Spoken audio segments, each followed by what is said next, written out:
वाहिगुरु जी का खालसा वाहिगुरु जी की फतेह। सत श्री अकाल, नमो बुधाय जो अस्सलाम सत्यवाय सुमानवता न्यूज चैनल पर आप सभी का स्वागत है। मैं मेघराज सिंह मेरे साथ अभी सभी जानते हैं उठाते गरीबों की आवाज़, मजलूमों की आवाज़, जिनकी कोई आवाज़ नहीं उठाता उसकी आवाज़ सुमानवता उठाता है।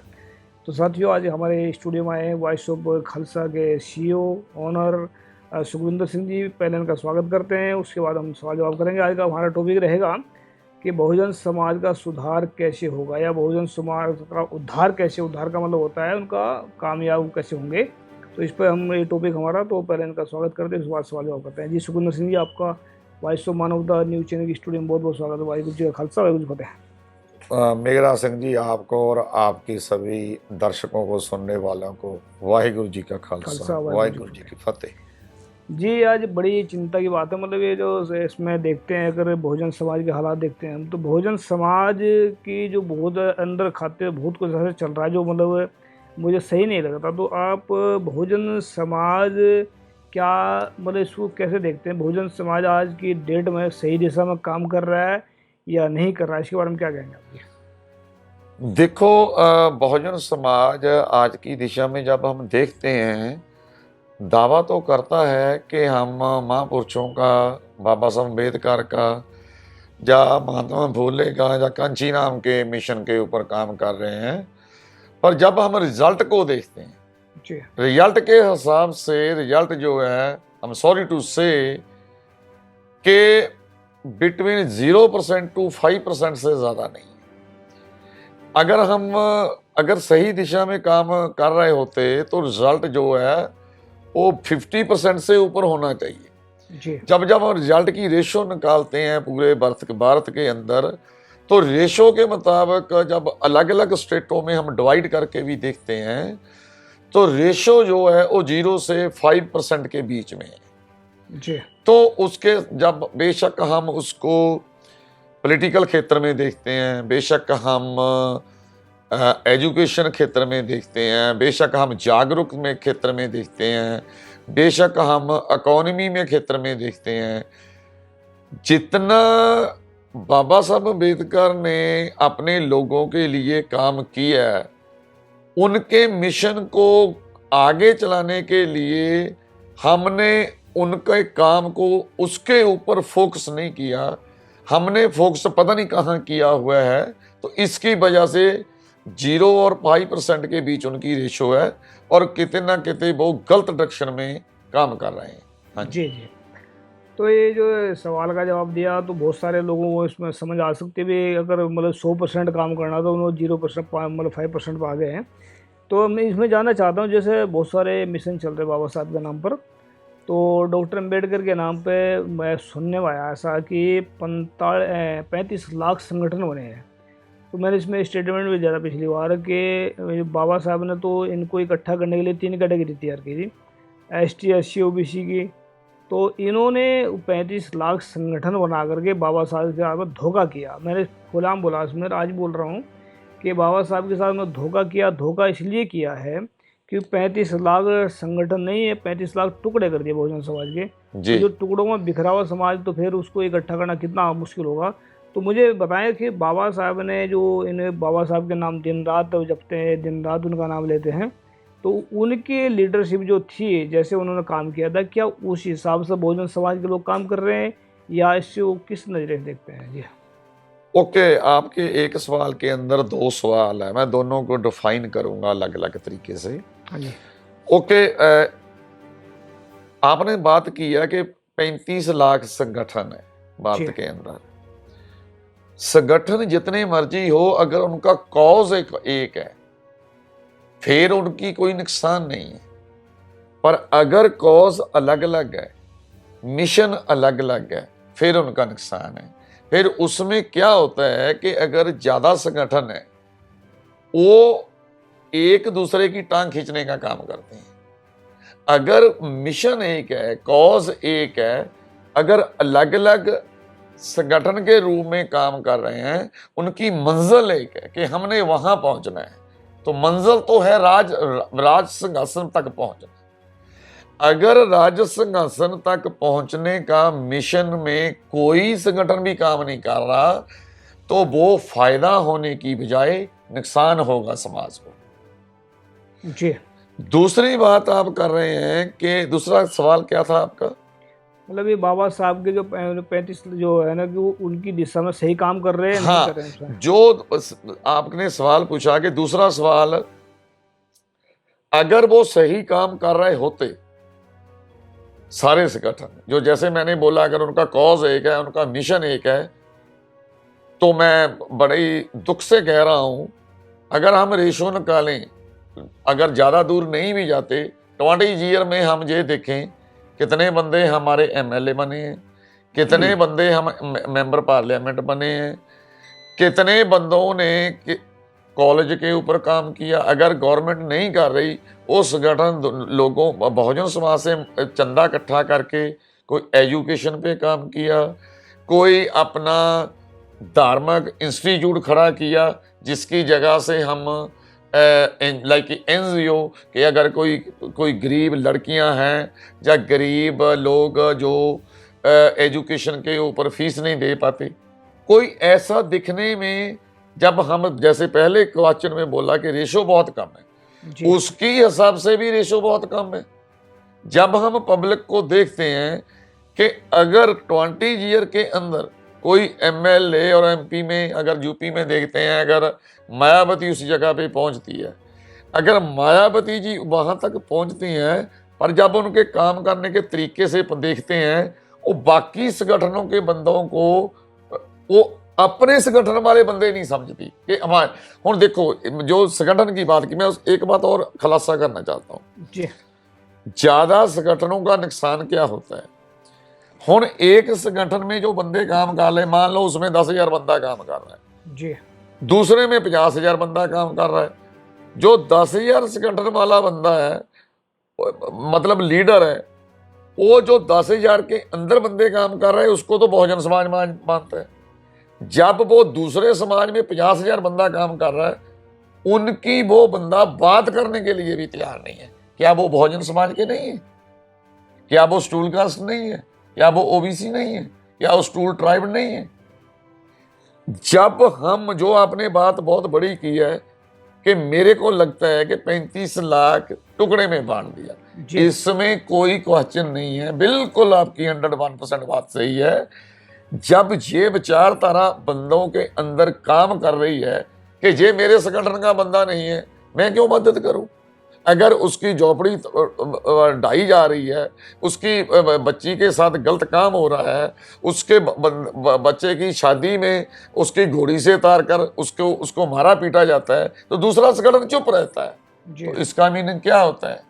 जो वही मीनिंग होता है जो आपने अपने क्वेश्चन में डाला। जी। उसका मीनिंग ये है कि बाबा साहब अम्बेडकर ने अपने टाइम जो तिकड़ी थी, पटेल, नेहरू ते महात्मा गांधी, इन तिकड़ी के बीच में जो उसने संगठन को ऐसे करने का काम किया जो उनके हित में था, उसने एक कॉज एक के रख के उसके ऊपर काम किया। पर अगर संगठन, मैं जैसे पहले भी बोला, अगर 35 लाख की 40 लाख भी बन जाते हैं, अगर कॉज एक है, एक मिशन एक है, फिर उसमें कोई नुकसान नहीं है। जी। जी। तो इसमें देखते हैं, अगर मतलब जैसा आप बोलते हैं इसमें कि जो इनका कोच एक नहीं है, मतलब अलग अलग टंग खींचते हैं, जैसे मतलब 85% बोलते हैं अपना आपको 85% है, तो बोलते तो 85% हैं, लेकिन इनके अंदर जो है एक भावनाएं देखो इनकी, एक दूसरे को गालियाँ निकालते हैं। एक अभी एक आपने इंटरव्यू देखा होगा, बावन मेसरम का निकला था, देखा होगा सबने। उसमें एक पत्रकार को बोलते हैं कि तुम्हें जूते से मारना चाहिए।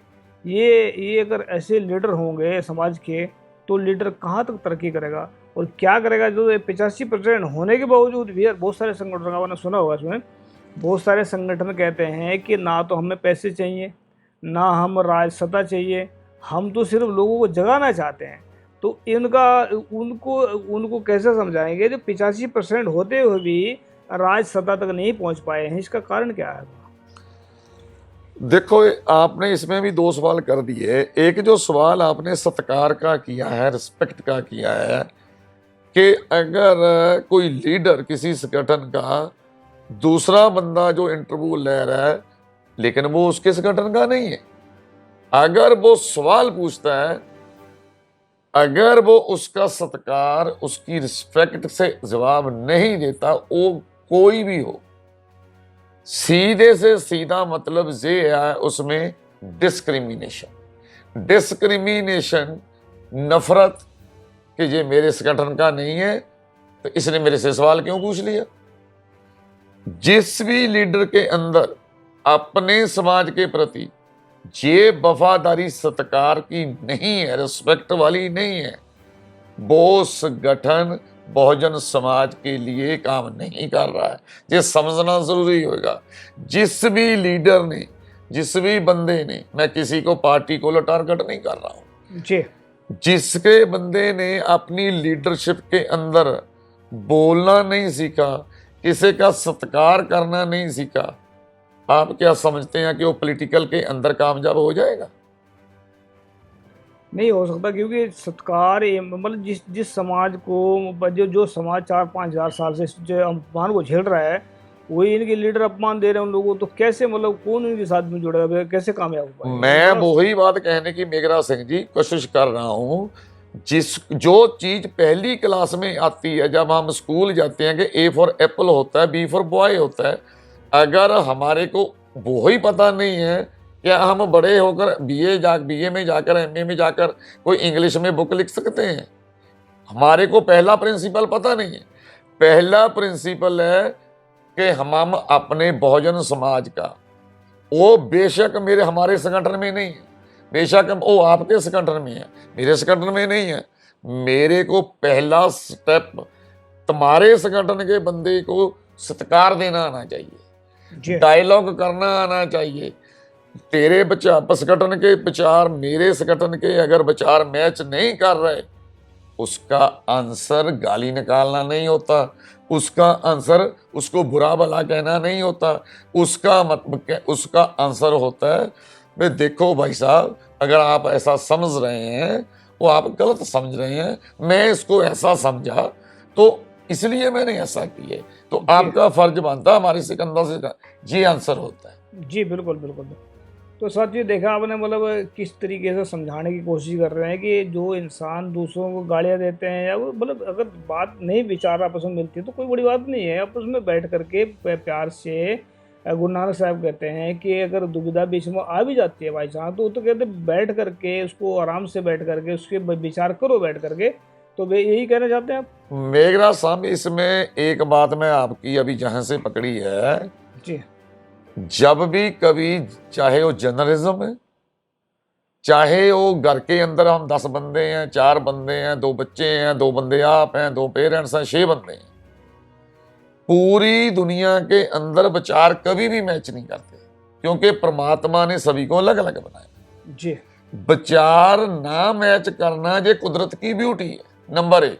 नंबर 2, अगर विचार मैच करते हैं, एक दूसरे में विचार मैच करते हैं, फिर तो मेरे को पता ही है तू मेरा बंदा है। जी, तो जब तू मेरे को जो एक ऑलरेडी सर्टिफाइड है कि तू मेरी बात से सहमत है, तो मेरे को आपसे इंटरव्यू करने की जरूरत नहीं है, मेरे को आपके साथ उस मुद्दे पे बात करने की जरूरत नहीं है, बिकॉज आई नो ऑलरेडी कि तू मेरे तरफ से है। बात डायलॉग होता ही ऑपोजिट विचारधारा के साथ। जी, जी। ये साथियों बहुत काम की बात बताई है कि जब डायलॉग होता है वो मतलब एक दूसरा जो अपोजिट होता है मतलब उसके साथ में डायलॉग कर सकते हैं, लेकिन अपने बंदे के साथ में क्या डायलॉग करना, अपने बंदे के साथ तो सिर्फ वो तो पता ही होता है, अंदर खासियत मिले हुए हैं। तो बिल्कुल ये काम की बात बताई आपने। तो हम बता, इसमें कुछ ऐड करना चाहते हो कर सकते हैं? नहीं, मैं यही कहना चाहता हूं कि जो टुकड़ों की आप बात कर रहे हैं, अगर मिशन एक है, फिर बेशक जितने मर्जी अपने संगठन बने हो, वो पोस्टों में ही उसका रिजल्ट जाएगा। लेकिन अगर वो एक संगठन दूसरे को गलत कह रहा, जो एनर्जी, जो सारा फोकस कामयाब होने के ऊपर लगाना था, वो एक संगठन दूसरे को नीचा दिखाने में लगा रहा है, तो एनर्जी जो मनुष्य की है वो डिवाइड हो रही है। बिल्कुल बिल्कुल बिल्कुल। तो एनर्जी को आपस में इकट्ठी करने के लिए एक दूसरे का विरोध कम करें और आपस में जो है उसमें जो सही दिशा में जाएं। तो मैं लास्ट सवाल करूँगा आपसे, जैसे बहुजन समाज की बात रखें हम, अभी तक तो उन्होंने कमियाँ गणवाई है, उनकी तारीफ भी थोड़ी थोड़ी करी है, तो कहीं ना कहीं को तो अभी 85% लोग बिना राज के तो इनका गुजारा होने वाला नहीं है। और दूसरा, इनके ऊपर राज कर रहे हैं ब्राह्मण। और ब्राह्मण जो राज कर रहे हैं वो उनको कहीं ना कहीं को कन्फ्यूज भी करते हैं, उनको परेशान भी करते हैं। और आपको अच्छी तरह पता है कि वो ब्राह्मण जो लोग बैठे हैं वो सबके पीछे पड़े हैं, सिखों के भी क्या, मुसलमानों के क्या, ईसाइयों के क्या, सबके पीछे पड़े हैं। दलितों को तो छोड़ते ही नहीं, वो सबको पिटाई करते हैं। तो सबको ऐसा लगता है कि वो हमारे पीछे पड़े हुए हैं। जी तो सिखों को भी ऐसा लगता है हमारे पीछे पड़े हैं। भी आपने देखा भी, हमने कि क्रिश्चियनों का इंटरव्यू लिया, वो भी कहते हैं हमारे पीछे पड़े हैं। मतलब हर आदमी चाहता है, वो सोचता है कि हमारे पीछे पड़े हैं। लेकिन फिर भी जब तक राजपाट नहीं आएगा तब तक वो पीछे पड़े रहेंगे, क्योंकि जब तक उनके हाथ में पावर है तब तो पड़ेंगे।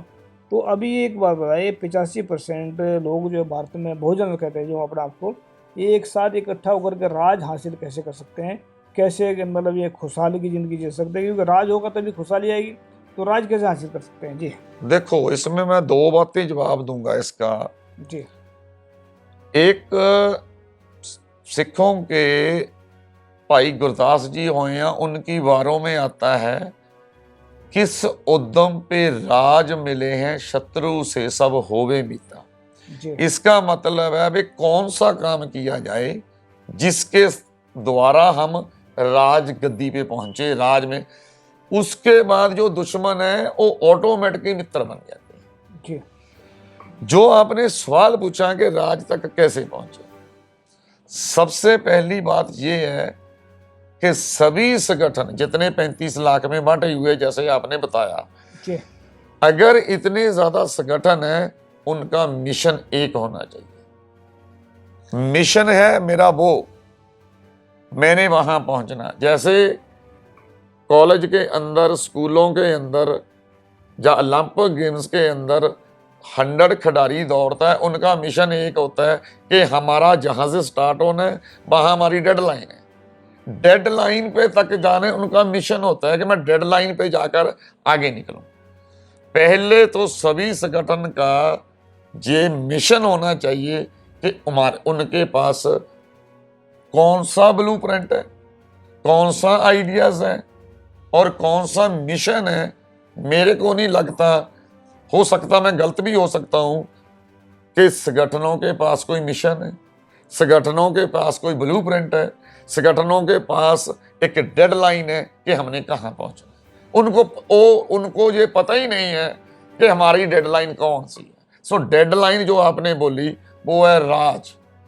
बिना राज से, जिनका राज होता है उनके त्योहार होते हैं, जिनका ही राज होता है उनका ही सभ्याचार होता है, जिनका राज होता है उनका ही डंडा होता है। जी दूसरी बात उससे भी ज्यादा इंपॉर्टेंट है।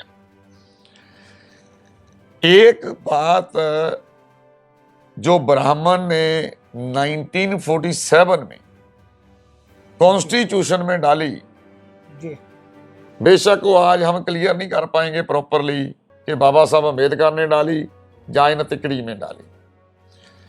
OBC, scheduled tribe, SC, scheduled caste. बाद में हमने कहना चालू किया कि हम कम गिनती में है। तो कम गिनती में का ऑपोजिट शब्द होता है बहुगिनती में। जी तो फिर बहुगिनती में कौन है? मुसलमान कहते हैं हम कम गिनती में हैं, सिख कहते हैं हम कम गिनती में हैं, बौद्धि कहते हैं कम गिनती में हैं, जैनी कहते हैं कम गिनती में हैं, मुसलमान कहते हैं कम गिनती में हैं, स्टूल कास्ट कहते हैं कम गिनती में हैं, स्टूल ट्राइब कहते हैं, ओबीसी कहते हैं। तो ज्यादा गिनती में कौन है? ये सवाल है। जी जी जी जी तो पहले तो ये कहना बंद करें कि हम कम गिनती में हैं। जी सरदार मेघराज सिंह जी, ब्राह्मण ने क्या किया? एक अकेली बात स्टूल कास्ट की नहीं है, बहुजन समाज की नहीं है, मुसलमान, सिख, सभी एक बात जुबान पे चढ़ी हुई है, वो उसको नैरेटिव बोलते हैं।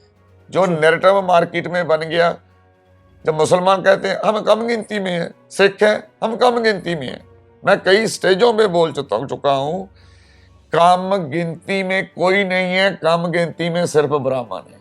जी बिल्कुल। उसने कैसे अप्लाई किया नैरेटिव? वो बोलता है हम हिंदू का स्लोगन देके हम ज्यादा गिनती में हैं। तो कम गिनती में हमारे लोगों को बनाया हुआ बहुजन समाज को। एक देखो मैं लॉजिक बताता हूँ, जी एक तरफ तो 85% बोलता है कि हम 85% है, तो 85% बड़ा होता है या 15% बड़ा होता है? मैं आपको ही पूछता हूँ जी।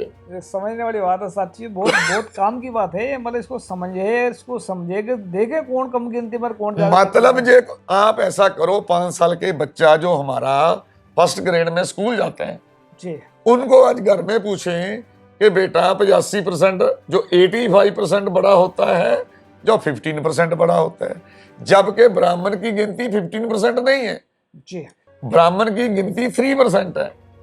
15% वो जोड़ता है जो बाकी दो बराबर वैश्या और वैश्य और एकदम ये खतरी। खत्री, उनको जोड़ के 15% की रिश्वत।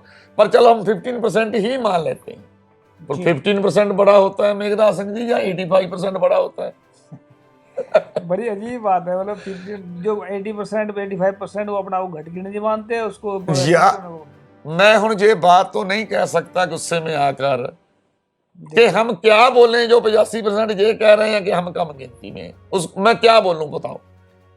बस अब तो एक ही राज बताएं कि राज कैसे किया जा सकता है, उस थोड़ा इसके ऊपर ध्यान दें, क्योंकि हर एक आदमी राज चाहता है, हर एक आदमी खुशहाली चाहता है। देखो राज के लिए मैंने और तुक बोली ऑलरेडी, किस उद्यम ते राज मिले हैं, शत्रु से सब होवे मीता। जी सभी संगठन अपने अपने अलग तरीके से काम कर रहे हैं, नो प्रॉब्लम। मिशन एक रखो, एकता मिशन के ऊपर होनी चाहिए कि एक दूसरे की कोई टांग नहीं खींचेगा, एक दूसरे को नीचा दिखाने का काम बंद करो।